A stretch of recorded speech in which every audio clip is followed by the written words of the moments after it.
Welcome to waste students. આજે આપણે 7 ફેબ્રુઆરીના current affairs વિશે ચર્ચા કરીએ. તો સૌપ્રથમ રાષ્ટ્રીય સમાચારોમાં ઇન્ડિયન પોલિટી, ગવર્નન્સ, ઇકોનોમી અને સ્કીમ્સ આ 4 સબ્જેક્ટનો સમાવેશ કરેલો છે. આપણે આઈઆઈટી કાનપુરે ભારતની પ્રથમ હાઇપર વેલોસિટી એક્સપાન્શન ટનલની સુવિધા સ્થાપી છે.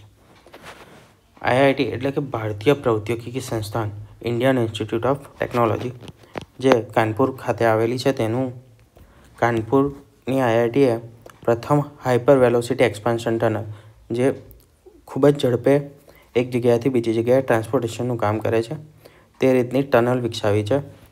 હાઇપરસોનિક પરિસ્થિતિઓનું અનુકરણ કરી શકે છે આ સુવિધા, અને 3થી લઈને 10 કિલોમીટર પ્રતિ સેકન્ડ, એક સેકન્ડમાં 3થી લઈને 10 કિલોમીટર સુધીની ઝડપ પ્રાપ્ત કરી શકે છે. તેનું નામ આપવામાં આવ્યું છે જીગર ઠંડા, અને આ ટનલ એ 24 મીટર જેટલી લાંબી છે. એરોનોટિકલ સંશોધન અને વિકાસ બોર્ડ અને વિજ્ઞાન ટેકનોલોજી વિભાગની સહાયથી વિકસાવવામાં આવી છે. કોની સહાયથી છે, કોણે વિકસાવી છે? આઈઆઈટી કાનપુરે વિકસાવી છે. તેમાં એરોનોટિકલ સંશોધન સંસ્થા અને આપણું department of science and technology, વિજ્ઞાન ટેકનોલોજી વિભાગની સહાયથી વિકસાવવામાં આવી છે.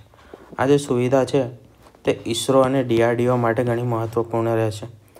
ઇસરોને ગગનયાનમાં અને વિવિધ હાઇપરસોનિક ક્રૂઝ મિસાઇલ પ્રોજેક્ટ માટે ડીઆરડીઓને ઉપયોગી રહેશે.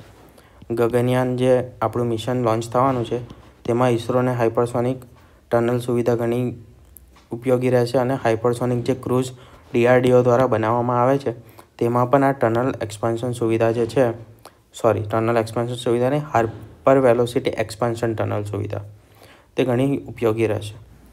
હવે તેના સ્ટેટિક જીકે વિશે વાત કરીએ. તો સ્ટેટિક જીકેમાં આઈઆઈટી કાનપુર છે, તેની સ્થાપના 1959માં કરવામાં આવી હતી.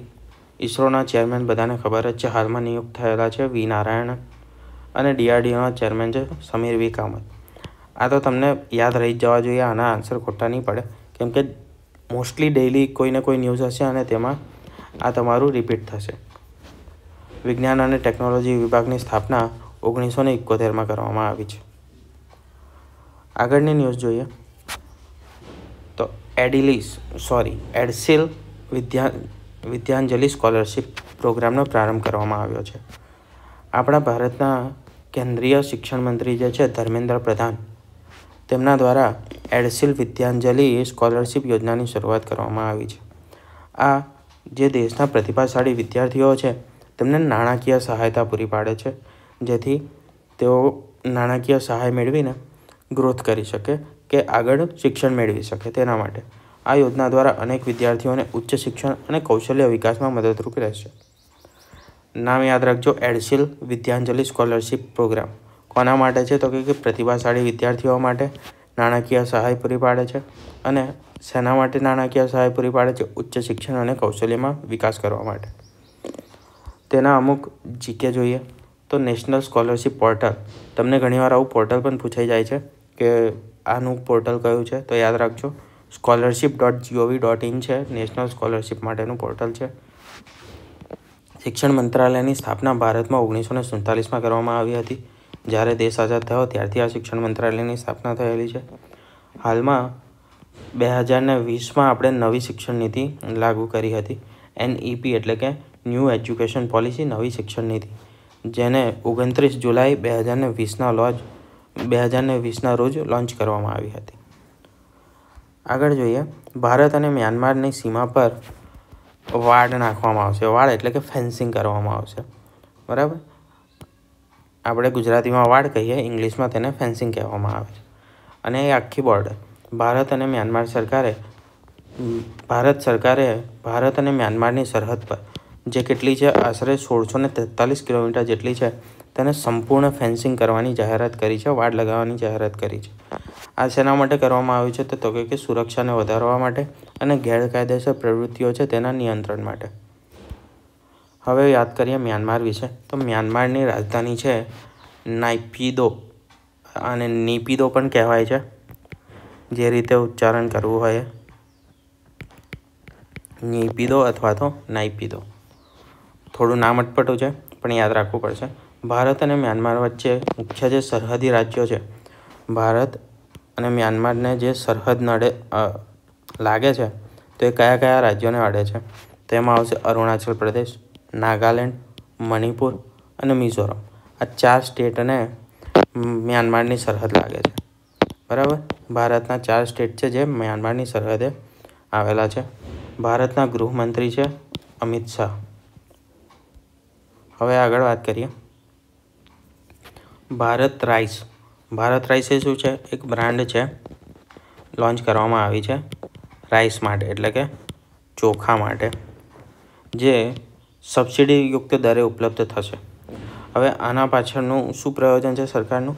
તો કે સસ્તી કિંમતે મળશે, ભારત રાઈસ ઉપલબ્ધ થશે, તેનાથી ખાદ્ય સુરક્ષા વધશે અને જે કુપોષણ છે તેમાં ઘટાડો થશે.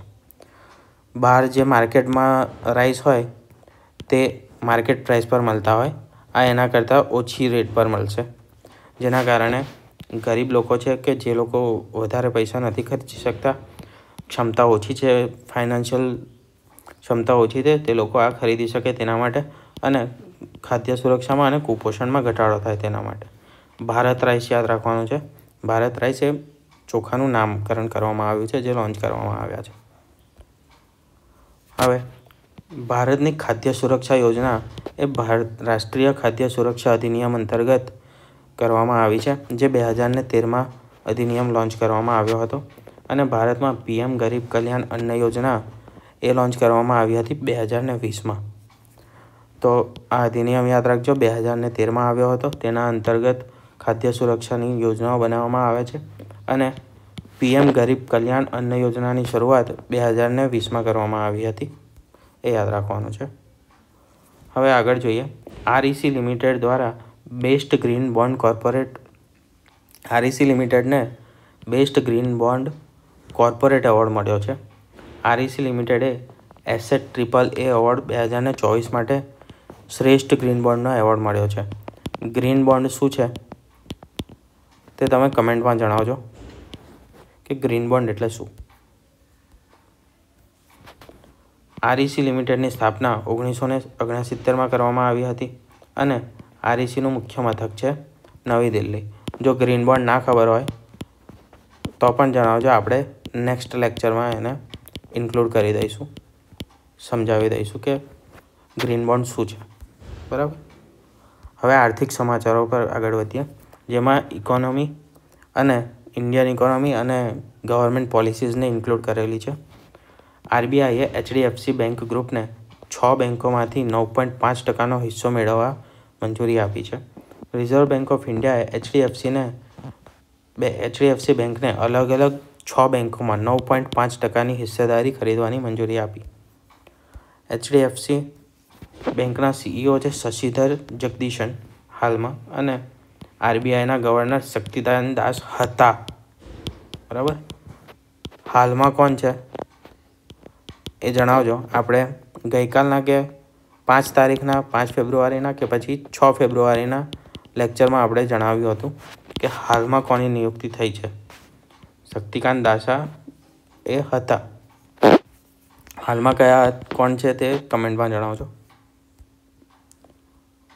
વિજ્ઞાન અને ટેકનોલોજી, ડિફેન્સ, AI એ તમામના કરંટ અફેર્સ આમાં ઇન્ક્લુડ કરેલા છે ત્રીજા પાર્ટમાં, જેમાં છે DRDOએ ઓડિશાના તટે વિસ્ફોટ મિસાઇલનું સફળ પરીક્ષણ કર્યું.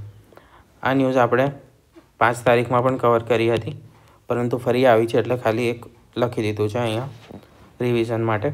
IIT હૈદરાબાદે large area additive manufacturing LAAM system વિકસાવી છે.